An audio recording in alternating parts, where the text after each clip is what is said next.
अब इसमें थोड़ी सी बात यह है कि 4 में तो एक से ही चल गया। कौन से 4 में? अरस, अरूप, अगंध में। पहला बोल क्या था कि आत्मा पुद्गल द्रव्य से भिन्न है, इसलिए आत्मा रस रूप नहीं है, रूप रूप नहीं है, गंध रूप नहीं है, स्पर्श रूप नहीं है। ये चारों का एक साथ बोल रहा हूं।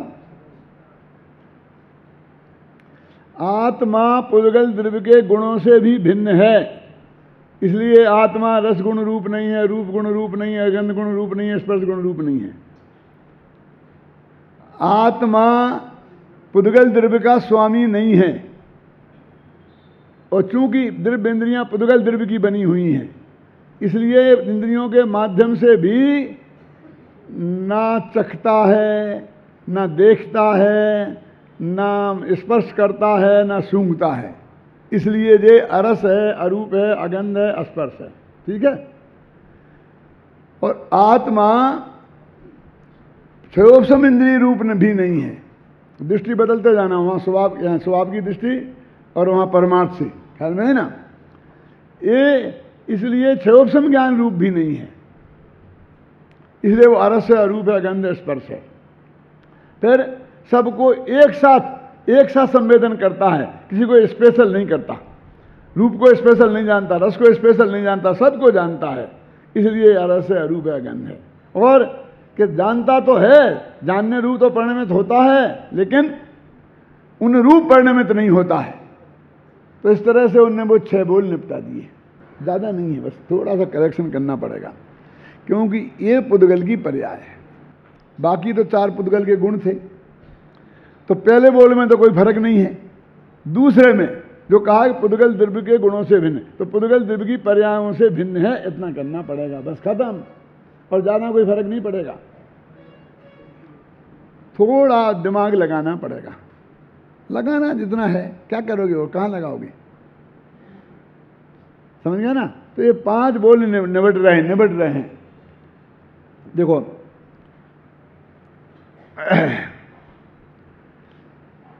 इससे यह संकेत मिलता है कि आचार्य देव यह कहना चाहते हैं कि परमार्थ जीव इंद्रियों का विषय नहीं है, अतः इंद्रियों के माध्यम से नहीं जाना जा सकता। नहीं जाना जा सकता मैंने अनुभव नहीं किया जा सकता। उद्देश्य न लब्धि रूप जाना जा सकता, वो नहीं लेना है यहाँ। समझ गया। अब विशेषकर अशब्द विशेषण से यह संकेत मिलता है, क्योंकि पुद्गल के 4 गुणों की बात तो ठीक, परंतु पर्याय में पुद्गल की शब्द पर्याय को ही यहाँ लिया गया है। रूप रस आदि गुणों की पर्यायों को भी नहीं लिया गया है। काय की पर्याय को लिया गया है? शब्द पर्याय को। शब्द पर्याय कौन से गुण की है? वैशेषिक तो मानते हैं कि आकाश का गुण है शब्द, शब्द गुण कम आकाशम। कौन से गुण की पर्याय है? सन्नाटा था। ये स्पर्श गुण की पर्याय है। देखो, तो इस हाथ ने इस हाथ को छुआ तो शब्द निकला ना। तो पुद्गल से टकराया तो शब्द निकलता है। आत्मा से टकराया तो शब्द नहीं निकलता। अमूर्तिक पदार्थ आपस में टकराए तो शब्द नहीं निकलता। मूर्तिक पदार्थ आपस में टकराए, मूर्तिक पदार्थ है पुद्गल। तो पुद्गल की तो है ही, उसके टकराए मैंने छुआ तो स्पर्श गुण की पर्याय है। समझिए ना। स्पर्श में भी ठंडे गर्म की नहीं, हल्के भारी की नहीं। एक रूखा चिकना और ये कौन सा है? कड़ा नरम। तो एक कड़ा नरम और रूखा चिकना इनमें से है, ख्याल में ना। तो कहते इतना अंतर डाल देना, बस खत्म, तुम्हारा काम हो जाएगा। आत्मख्याति टीका में अरस आदि 5 विशेषणों के 6 अर्थ किए गए हैं, जो लगभग सभी एक से ही हैं। अरस, अरूप, अगंध और स्पर्श के अर्थ तो एकदम एक से ही हैं। अशब्द में थोड़ा सा अंतर पड़ता है, अतः यहाँ अरस, अरूप, अगंध, स्पर्श इन 4 विशेषणों से विभिन्न अर्थों का एक साथ मिलाकर विचार किया जा सकता है। देखो, अभी जो मैंने आपको समझाया है ना, उसको मैंने सुंदर भाषा में बांध दिया है, जिससे कि आपको घर में जाओ तो ये जैसे मैंने बोली तो भूल जाओगे। अभी बोली ना, तो इसे पढ़ लेना कितना साफ लिखा है। अरसादि 4 विशेषणों में प्रथम अर्थ में यह कहा गया है कि पुद्गल द्रव्य से भिन्न होने के कारण आत्मा में पुद्गल के रस, रूप, गंध, स्पर्श गुण भी नहीं हैं। अतः आत्मा अरस है, अरूप है, अगंध है और स्पर्श है। माने वो 4 तरह से अलग अलग बोला था, उन्हें इकट्ठा बोला जा सकता है, एक साथ निमट सकते हैं चारों। वहाँ 8 लेन लगी, 12 लेन लगी, और यहाँ 4 लेन में चारों विशेषण आ गए और पूरी बात आ गई। दूसरे अर्थ में यह कहा गया था कि पुद्गल द्रव्य के गुणों से भी भिन्न होने के कारण आत्मा स्वयं भी रसगुण रूप नहीं है, रूप गुण रूप नहीं है, गंध गुण रूप नहीं है, स्पर्श गुण रूप नहीं है। अतः आत्मा अरस है, अरूप है, अगंध है और स्पर्श है। ठीक है। पहले अर्थ में आत्मा को पुद्गल द्रव्य से भिन्न बताया गया है, तो सब जिससे आपको भेद ख्याल में आ जाए, फिर कभी नहीं भूलोगे। और दूसरे अर्थ में रूप, रस और आदि गुणों से भिन्न बताया गया है। पहले में द्रव्य से भिन्न, दूसरे में गुणों से भिन्न, और अब तीसरे में पुद्गल द्रव्य के द्रव्य इंद्रिय रूप पर्याय से भिन्नता की बात करते हुए पुद्गल के स्वामित्व का निषेध करते हैं। पहले एकत्व का निषेध किया, क्या कहा था ना, इन रूप नहीं है, पुद्गल द्रव्य रूप नहीं है। भिन्नता बताने के लिए स्वामित्व का निषेध करते हैं। पहले और दूसरे अर्थ में पुद्गल के एकत्व का निषेध किया गया था, और अब तीसरे अर्थ में पुद्गल के स्वामित्व का निषेध करते हैं, क्योंकि पर पुद्गल में ममत्व बुद्धि भी एकत्व बुद्धि के समान ही मिथ्यात्व है। क्या कह रहे, चाहे ये कहो कि ये मैं हूं, लोक में थोड़ा अर्थ होगा इसमें फर्क, लेकिन अध्यात्म में इनमें कोई फर्क नहीं है। चाहे तुम ऐसा कहो कि स्त्री मैं हूं, और चाहे ऐसा कहो कि स्त्री मेरी है, दोनों का एक ही अर्थ है अध्यात्म में, क्योंकि मिथ्यात्व है दोनों। चाहे एकत्व कहो चाहे स्वामित्व कहो। आप कह सकते हो डॉक्टर साहब कि यदि हमने ये कहा कि ये मेरा है, तो उसमें तो स्पष्ट हो गया कि ये मैं नहीं हूं, तो एकत्व का तो निषेध हो गया। लोक में तो ऐसा ही लगता है कि नहीं, कि जब मैंने कहा ये किताब मेरी है तो एकत्व का निषेध हो गया इसमें, यानी मैं नहीं हूं। वो कहते चाहे तुम मेरी कहो चाहे मैं कहूं, हम अध्यात्म में दोनों का एक ही अर्थ लेते हैं। समझ गया ना, हम अलग अलग नहीं गिनते हैं कि साहब ऐसा कैसे होता है, तुम्हारे गिनने से हो जाएगा। अरे हर जगह होता है, इनकम टैक्स में नहीं होता है। क्यों कि हम और हमारा भाई एक ही है, एक साथ ही है। नहीं, यहाँ तो फाइलें अलग अलग हैं, हम तो बिल्कुल अलग अलग मानेंगे। क्यों मानते कि नहीं मानते कि भाई भाई तो अलग हो ही जाते हैं, जब पति पत्नी की 2 फाइलें हों तो अब इनकम टैक्स वालों ने सबको अलग कर दिया। क्यों, उस पर टैक्स अलग, और आर के जन की दुकान पे 35% अलग, और आर के जन की पत्नी पे 30% अलग, तो कितने परसेंट हो गया भैया टैक्स देते हैं? थोड़ा थोड़ा हमें भी देना पड़ेगा। तो इनकम टैक्स में आप ऐतराज नहीं करते हो कि हमको सब अलग अलग क्यों कह रहे? अरे तुमसे तलाक थोड़ी दिला रहे, घबराओ मत अर्थशास्त्र का। लेकिन वहां तो दोनों का 2 वोट किसी को नहीं होते, सबका एक हाथ गिना जाएगा, झगड़ा खत्म। वहां हम कोई ऑब्जेक्शन नहीं करते, उसका भी 1 वोट, हमारा भी 1 वोट, प्रधानमंत्री का भी 1 वोट, और दूसरे साधारण सांसद का भी 1 वोट। पहले अर्थ में आत्मा को पुद्गल द्रव्य से भिन्न बताया गया है, और दूसरे अर्थ में उसके रूप, रस आदि गुणों से भिन्न बताया गया है। अब तीसरे अर्थ में पुद्गल द्रव्य की द्रव्य इंद्रिय रूप पर्याय से भिन्नता की बात करते हुए, द्रव्य इंद्रिय से भिन्न बताना है, पुद्गल द्रव्य के स्वामित्व का निषेध किया गया है। पहले दूसरे अर्थ में पुद्गल से एकत्व का निषेध किया गया था, और तीसरे में पुद्गल से स्वामित्व का निषेध करते हैं, क्योंकि पर पुद्गल में ममत्व बुद्धि एकत्व बुद्धि के समान ही मिथ्यात्व है। ठीक है, यही कारण है कि तीसरे अर्थ में कहते हैं कि परमार्थ से आत्मा पुद्गल द्रव्य का स्वामी नहीं है। अब वो यहां फिर परमार्थ से आ गया। परमार्थ से माने परम शुद्ध निश्चय नय से, परम भावग्राही द्रव्यार्थिक नय से, है ना। इसलिए वह द्रव्येंद्रियों के माध्यम से रस नहीं चखता, रूप नहीं चखता, गंध को नहीं सूंघता और स्पर्श को नहीं छूता, अतः अरस है, अरूप है। उक्त 3 अर्थों में 3 अर्थ आए ना, कौन कौन से? 6 है ना, उसमें 3 हो गए। उक्त 3 अर्थों में मुख्य रूप से 5 इंद्रिय रूप शरीर से अब चौथे अर्थ में भगवान आत्मा को क्षयोपशम भाव रूप भावेंद्रिय से भी भिन्न बताना चाहते हैं। अब इसमें राग की मुख्यता नहीं ली, ज्ञान की मुख्यता ली। क्यों जी? भावेंद्रिय किसे कहते हैं जानते हैं आप? वास्तव में भावेंद्रिय में राग भी शामिल है और क्षयोपशम ज्ञान भी शामिल है, क्योंकि क्षयोपशम से होता है ना, वो ज्ञानावरणी कर्म के क्षयोपशम से, तो वो भी शामिल है। और उसको राग होता है ना, जैसे दूसरे को देखने का राग हुआ, तो भावेंद्रीय शब्द में से भोग पक्ष लिया, वहाँ कर्तृत्व पक्ष लिया था, भोग पक्ष, ख्याल में है ना, भावेंद्रियों से भी भिन्न है। कहाँ गया? स्वभाव दृष्टि से, इसलिए वह भावेंद्रिय के माध्यम से रस को नहीं चखता, रूप को नहीं देखता, गंध को नहीं सूंघता और स्पर्श को नहीं छूता, अतः अरस है, अरूप है, अगंध है, अस्पर्श है। इस चौथे अर्थ में क्षयोपशम भाव रूप भावेंद्रियों से भी एकत्व मत छुड़ाना चाहते हैं, क्योंकि इनके भी कर्तृत्व भोक्तृत्व को कर्ता कर्म अधिकार में छुड़ाएंगे। यह चौथा अर्थ 3 अर्थों से अधिक सूक्ष्म है, क्योंकि इसमें अपनी ही विकारी पर्यायों को रसादि रूप कहकर उनसे भिन्नता बताई गई है। इस अर्थ के संबंध में स्वामी जी कहते हैं, अपने स्वभाव की दृष्टि से अर्थात त्रिकाली शुद्ध गायक भाव की दृष्टि से देखें तो आत्मा क्षयोपशम भाव, आत्मा में क्षयोपशम भाव का भी अभाव है। एक गुरुदेव का कोटेशन दिए हैं जो मैं आपको समझा रहा हूँ, तो उसकी प्रमाणिकता के लिए, तो इन प्रमाणिकता के लिए जिनको जरा शंका हो वो घर पे पढ़ लेना, तो अपन पढ़ेंगे तो विषय फिर रिपीट होगा, है ना। इसलिए अपन आगे बढ़ते हैं कि अभी मेरे ख्याल से आधी चुड़ियाँ तो कल भग ही जाएंगी, क्या होगा भगवान जाने। अब आगे पढ़ें।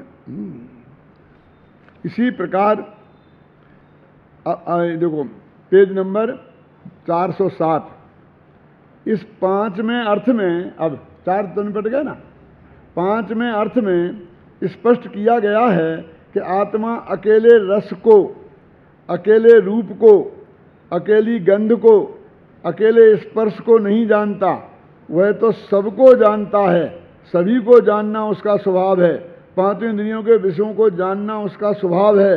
यही कारण है कि यहाँ कहा गया कि समस्त विषयों के विशेषों में साधारण ऐसे एक संवेदन परिणाम रूप जीव का स्वभाव होने से वह केवल एक रस वेदना परिणाम को पाकर रस नहीं चखता, केवल रूप वेदना परिणाम को पाकर रूप नहीं देखता, केवल गंध वेदना परिणाम को पाकर गंध नहीं सूंघता, केवल स्पर्श वेदना परिणाम को पाकर स्पर्श को नहीं छूता। अतः अरस है, अरूप है, अगंध है और अस्पर्श है, सबको एक साथ समझ, समझे ना। आपको इसे याद रखने में, समझने में बहुत सुविधा मिलेगी। देखो इसी प्रकार 6वें अर्थ में देखो क्या अर्थ करने की पद्धति, तो देखो कि वो कहते हैं कि आप हमें पहचानते हैं, आपको अर्थ पता लगता है ना, हम सबको पहचानते हैं इसलिए आपको नहीं पहचानते। माने जो एक कह करके आप कहना चाहते हो कि आप हमें पहचानते नहीं हो, कोई स्पेशल कंसिडरेशन हमसे करना चाहते हो, ये अंदर भावना ये है, ये कहने में। और हमने ये जवाब दिया कि हम तो सबको पहचानते हैं, अकेले आपको नहीं। इसमें कहकर हम वो कोई कंसिडरेशन हमसे तुम नहीं मिलेगा आशा मत रखो, ये जवाब दे रहे हैं। और सब प्रश्न करने वाला भी समझता है और जवाब देने वाला भी समझता है, कोई बहस नहीं करता है। ऐसा हुआ था कि धन कुमार जी बैठे ना, जब मैं इंदौर में था तो मुक्तागिरी में एक कार्यक्रम रखा था और बहुत बड़ी यात्रा संग गया था, उसमें मैं और बाबू भाई भी साथ में गए थे। तो वहाँ पर जब चुनाव हो रहे थे, 67 का चुनाव था, तो भारतीय जनता पार्टी वाले बहुत पीछे पड़े थे और वो ये चाहते थे कि गो हत्या के बारे में आपका इंटरव्यू लें हम लोगों का। वो जानते थे ये लोकप्रिय लोग हैं, इनका इंटरव्यू ले लें और फिर हम सबको समझाते हैं, जैनियों को बताते फिरेंगे कि भाई देखो ये गो हत्या के विरोधी हैं, हम तो गो हत्या के विरोधी हैं और कांग्रेस तो गो हत्यारी है, इसलिए हमें वोट दो। बस प्रयोजन इतना था। अब बाबू भाई तो प्योर कट्टर कांग्रेसी थे, है ना, मैं भी कांग्रेसी ही हूँ वैसे, समझिए ना। तो कहेंगे ये साहब मामला गड़बड़ हो जाएगा, तो बाबा ने हमें इंटरव्यू नहीं देना, हमें इंटरव्यू नहीं देना, बाबू हमें इंटरव्यू नहीं देना। जब मैं जयपुर नहीं आया था अमृत भाई, तब की बात है, आप भी हो गए साथ में गारंटी से, मुझे मैं तलेटी में भी आ गए इसलिए ले लुआ करके।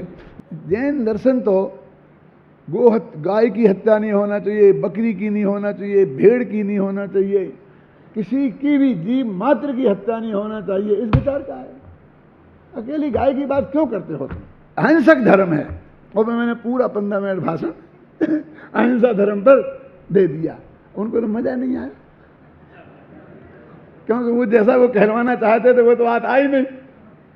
इसलिए मैं अकेली गाय की हत्या का विरोधी नहीं हूं, सबकी हत्या का विरोधी हूं।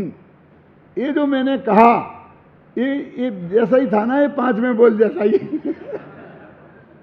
क्यों हो सकता है कहीं अप्रत्यक्ष में मेरे माइंड में ये 5वां बोल काम कर रहा हो क्या?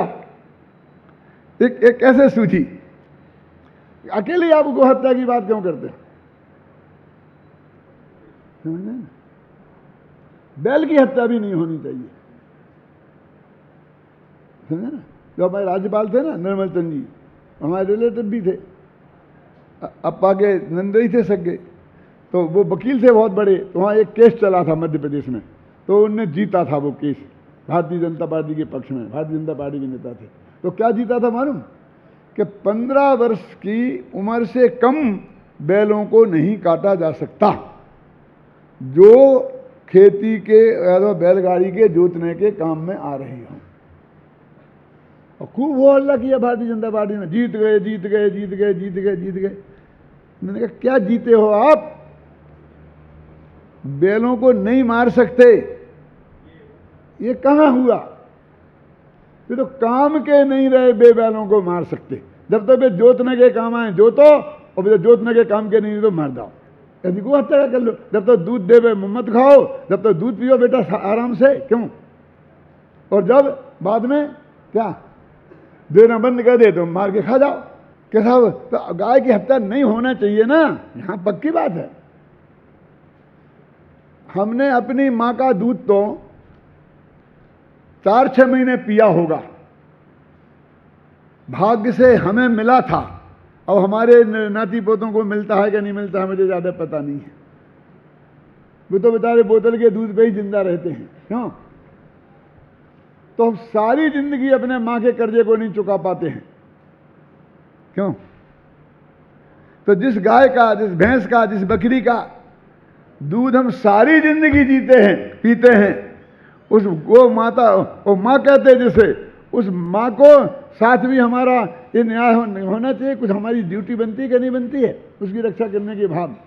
कौन कह सकता है कि जब तो दूध दे गए बकरी, भैंस, गाय, तब तक तो उसको जिंदा रखो, और दूध देना बन गए तो मार के काट के खाक में जाओ? क्या परम सत्य बात भी थी, और राजनीतिक उपयोग उसका नहीं हो सकता था क्या? और जैन दर्शन के विरुद्ध नहीं, जैन दर्शन का ये सिद्धांत है वास्तव में।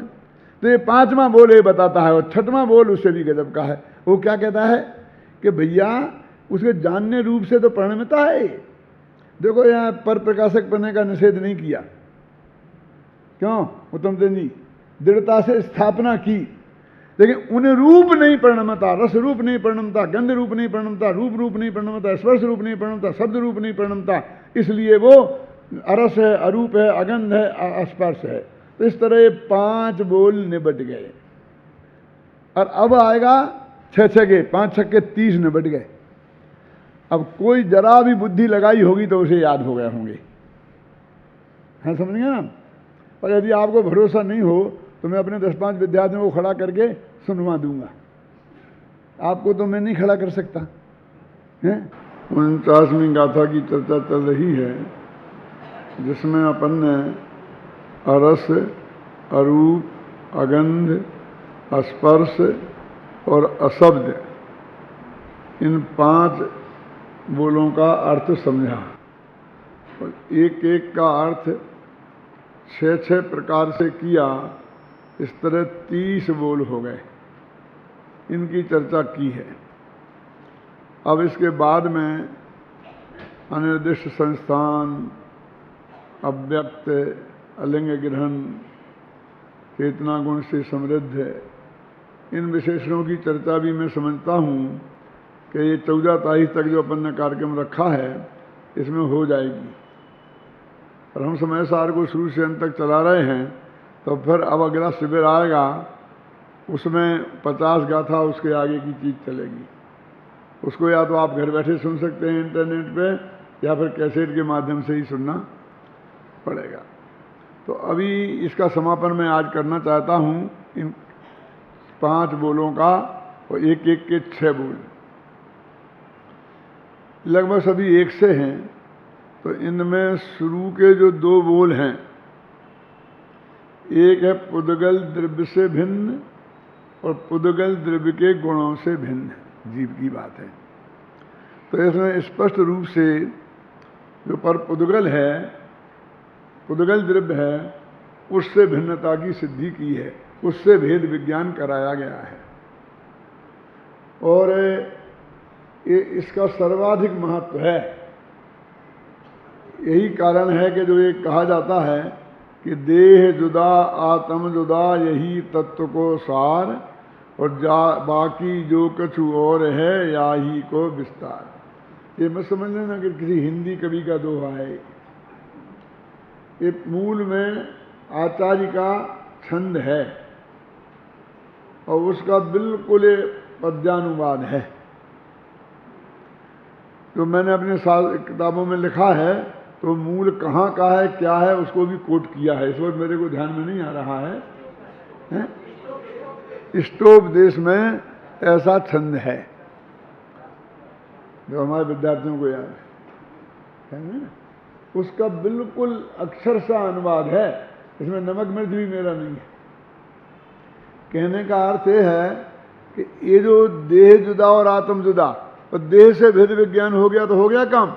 वही बात पुद्गल माने देह, पुद्गल की बनी हुई है ना, इसलिए ने पुद्गल और बड़ा करके पुद्गल कह दिया। लेकिन इसमें सब, क्योंकि बाकी के जो 5 द्रव्य हैं, आकाश द्रव्य, काल द्रव्य, धर्म द्रव्य, अधर्म द्रव्य, वो तो हमारे गेय मात्र हैं बस। जैसे एक क्षेत्र आपका संबंध इस पुद्गल से है, स्त्री पुत्रादिक से जैसे रागात्मक संबंध है, ऐसा संबंध हमारा आकाश से, धर्म द्रव्य, अधर्म द्रव्य, काल द्रव्य से थोड़ी है ना, समझे ना। इसलिए उनको अपन गे में डाला है, और उनसे भेद विज्ञान की बात चौथे और 5वें बोल में आएगी। ये पहले और दूसरे बोल कौन है, क्या है, मैं आपको कहता हूं कि पुद्गल द्रव्य से भिन्न होने से यह आत्मा रस रूप नहीं है। पुद्गल द्रव्य का जो गुण रस, उस रूप नहीं है, इसलिए अरस है। पुद्गल द्रव्य का गुण जो रूप, उस रूप नहीं है, इसलिए अरूप है। पुद्गल द्रव्य का जो गुण स्पर्श, उस रूप नहीं है, इसलिए स्पर्श है। पुद्गल द्रव्य का जो गुण एक गंध, उससे अगंध है। और पुद्गल पर्याय जो शब्द, उस रूप नहीं है, इसलिए अशब्द है। ये बिल्कुल पुद्गल पुद्गल की बात आई। अब दूसरा बोल के पुद्गल से ही, द्रव्य से ही भिन्न नहीं है, पुद्गल द्रव्य के गुणों से भी भिन्न है। और दूसरा बोल ये है, तो दोनों पुद्गल ही के हुए। पुद्गल के द्रव्य गुण और पर्याय से भिन्न है, और अशब्द में पर्याय की बात आ गई। तो पुद्गल द्रव्य के द्रव्य गुण पर्याय से ये भगवान आत्मा भिन्न है, इतनी बात शुरू के 2 बोलों में स्पष्ट की गई है। अब चले अंदर में कि क्षोभ संभाव। तो यहां पर राग को नहीं पकड़ के, जैसे राग भी आता है भाव कर्म, तीसरे बोल में कहा ना द्रव्य कर्म इसका स्वामी नहीं है, क्योंकि इंद्रियां पुद्गल की बनी हैं और पुद्गल द्रव्य का स्वामी नहीं है ये आत्मा। इसलिए उसमें एकत्व का निषेध किया था पुद्गल के साथ में, और इसमें पुद्गल के स्वामित्व का निषेध किया। ये जो द्रव्येंद्रियां से हम देखने का काम करते हैं ना, ये पुद्गल की बनी हुई है, आंख कान नाक। और भगवान आत्मा इनका स्वामी नहीं है।